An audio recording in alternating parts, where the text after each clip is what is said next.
G'day gang, what's cracking? It's Ralph here, and today we are comparing some action cameras. An action camera that you would think, I don't know if I'll ever buy it. The AKASO V50 Elite. We're going to compare it with the gold standard.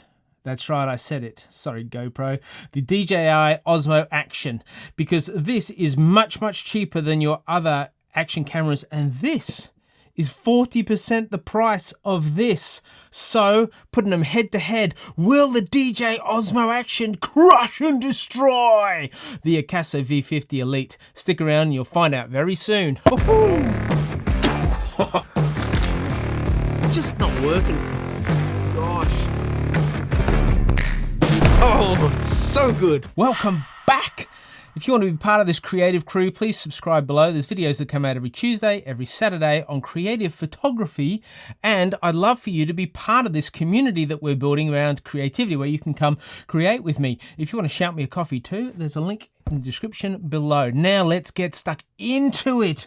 This little camera has surprised me. This is the AKASO V50 Elite. And why? Well, it's exactly the same size as the Osmo Action. So if you're wondering size, exactly the size, it's about half the weight, but it feels heavy enough to think they haven't gone the cheap on it, right? So 78 grams versus 124 grams, really light and versatile. So this is 40% the price of this.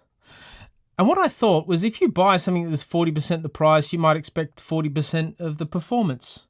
So what if the AKASO could deliver 75, 80% of the performance of the DJI Osmo Action for 40% of the price? Then it would be worth considering, wouldn't it? So that's what we're going to do. We're going to look at the different functions this camera does. And let me just say straight up, we're going to use American dollars for those of you that get confused when I use Australian dollars. Apologies. And we're also going to do a review, which means it's biased. So you might say in the description, in the comments below, it's biased, Ralph. Every review is biased, gang. So stick with me as we compare. And what we're looking for is, can this achieve 80%? Ooh, 80%, 75%? Now let's get the whole hog. Can it perform 80% of the performance that this can? Because if it can across the board, then surely it's worth the investment if you're looking for a cheap, versatile, and brilliant action camera. So let's get stuck into it. When you jump on Amazon, you can find the DJI Osmo Action for a variety of prices, but the cheapest you can get for this camera with 2 batteries, a cradle that charges them in, and a cage is $310 US, right? For the same deal with this, plus a few accessories, you're paying $140 US. So the links will be in the description below for regardless of currency that you belong to. You can't buy this for a 310 package with the cage included on Amazon. So what I've done is I've found the Pytech cage and I've included that in the price, and there's a link in the description below. There are so many features on these little action cameras that there is no way we're going to be able to cover it all today. So I'm just picking up on the main central basics, and I'm not going to color grade or audio tune any of the footage that comes out of these cameras, so that you can get a real life, you know what you're getting when you take it and you load it on your computer experience. So let's get going. Let's talk about screen size. The AKASO is about 10% smaller screen than this, which puts it at 90% of the value. So well done, AKASO. What about video options? The AKASO V50 Elite shoots 4K at 30 frames a second and 60 frames a second, 2.7K at 30 frames a second and 60 frames a second, 1080p at 30, 60 and 120 frames a second,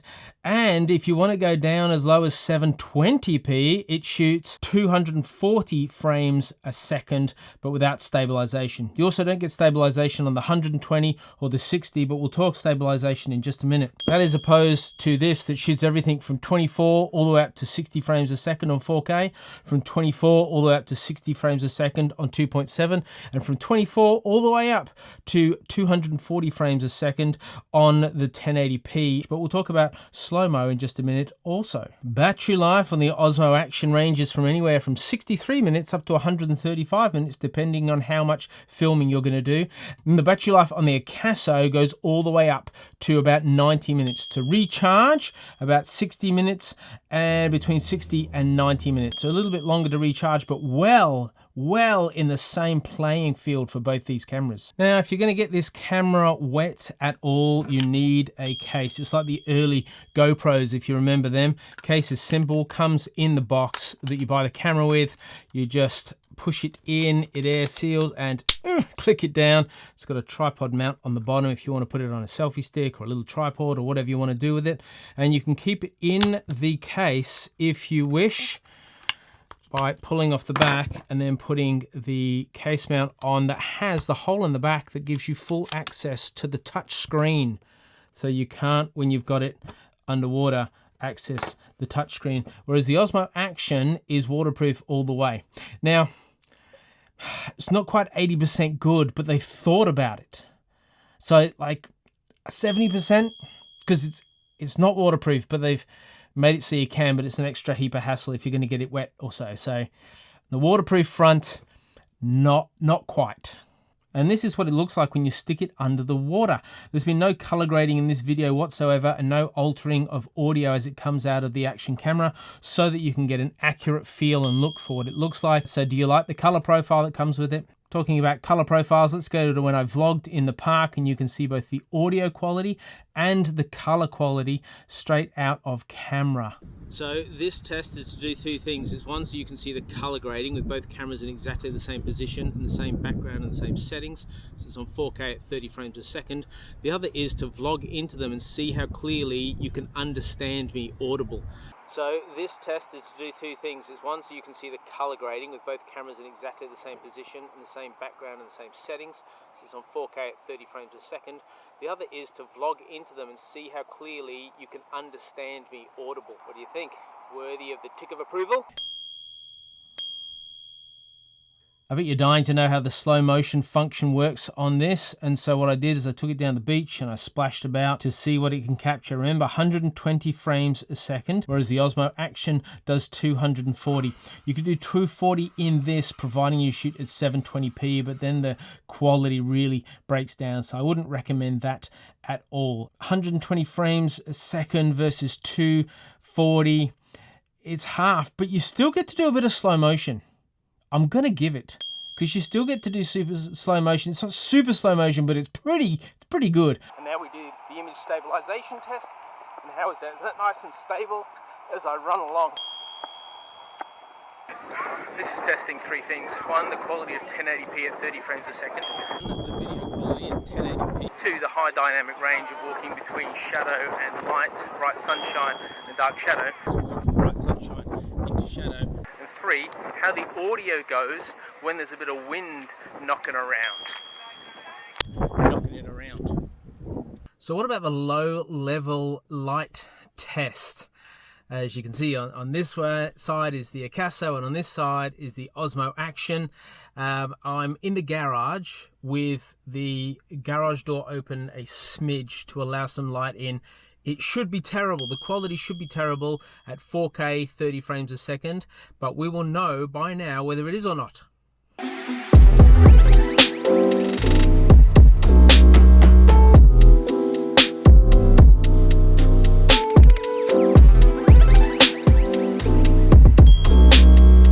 What about touch screens? Now both touch screens are really effective. When this gets wet, it's hard for it to use on the touch screen, as I've covered in other videos.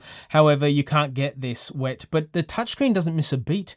It's responsive, it's intuitive, the menus are easy and simple. Here's a really quick run through of that, so you can just get a bit of a feel for how it looks and how it's situated, where to go, but it's all quite self-explanatory and it's written for you, so you're not having to kind of guess at what the little icons mean, which on the other cameras everyone has different icons, so you're like trying to work out what's what.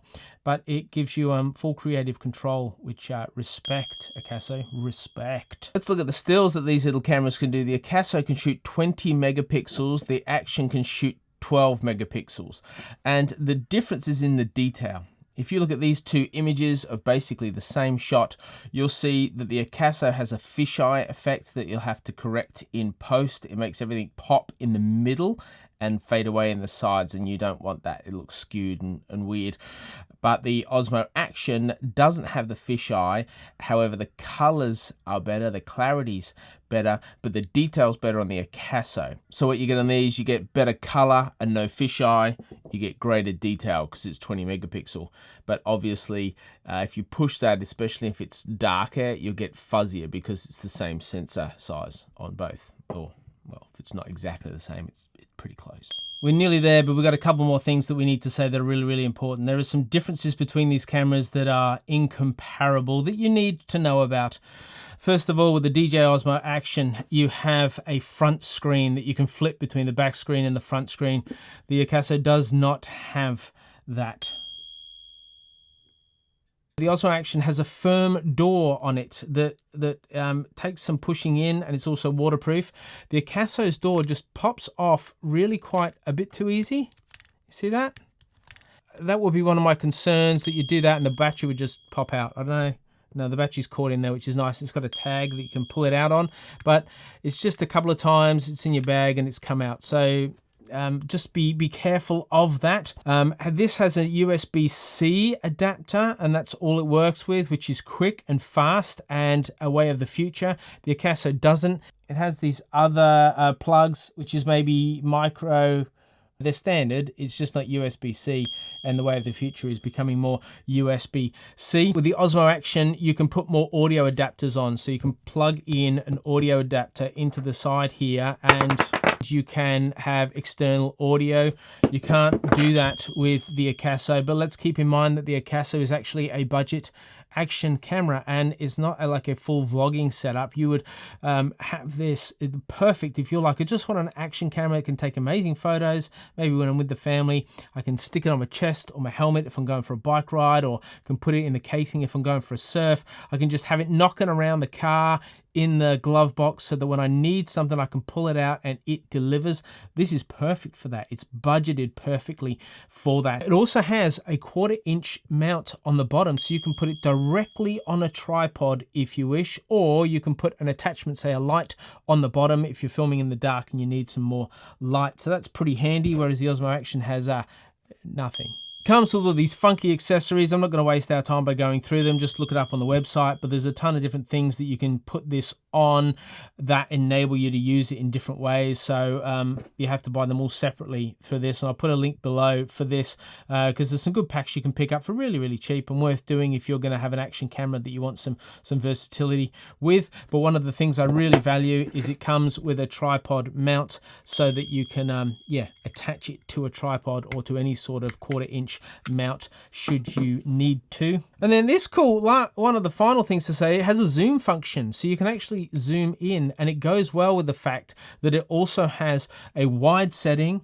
and then a medium setting, and then a narrow setting, that all the video functions and photographic functions all work the same quality. When you shoot on both these cameras on the wide setting, this only has the one setting, you get an 18mm equivalent. That means if you take an 18mm lens and you stick it on DSLR, that's the equivalent space you'll get. This also has options to go to 20mm and I think 22mm, so it's a marginal zoom in and cropping in, but it's better than nothing. And then you have the zoom feature on this also. The problem is massive fisheye.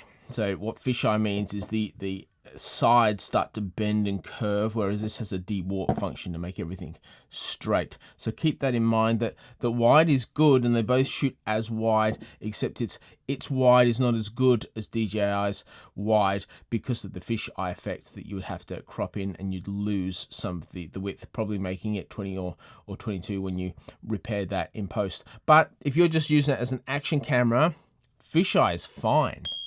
But if you're using it as a cinematic camera, fisheye, not so fine. One of the big bonuses is you can actually get in close with this, whereas the Osmo Action stays wide all the time, and that would be, it's one of the benefits and the limitations. It would be so good is if in the number 2 they'd have the opportunity to go in really, really tight, but not sacrifice your 4K or your 240 frames a second, whichever you might choose. So I'd love to see that when the new one comes out. When's the new one coming out? Still don't know. As if I'm going to know. And final thing to say is the Osmo Action, you can put filters on. So you unscrew the front, don't throw it away because you'll break it. You can put filters on the front to enable you to get more cinematic or long exposure, whereas this doesn't. But this also has built-in long exposure functionality. Gives you full creative control. So white balance you can set to whatever you want, auto or anything you want. You can change your ISO, you can change your shutter speed. The aperture on all these cameras is set. It's 2.8, so it's an amazing camera if you want something that's 40% of the price, and as we have discovered through this video, that's right, 80% of the goodness, if not more, across the board, then this little camera is the camera for you. Thanks for watching, everyone. I hope it's been helpful. Links in the description below. Please subscribe, give us a thumbs up, and see ya.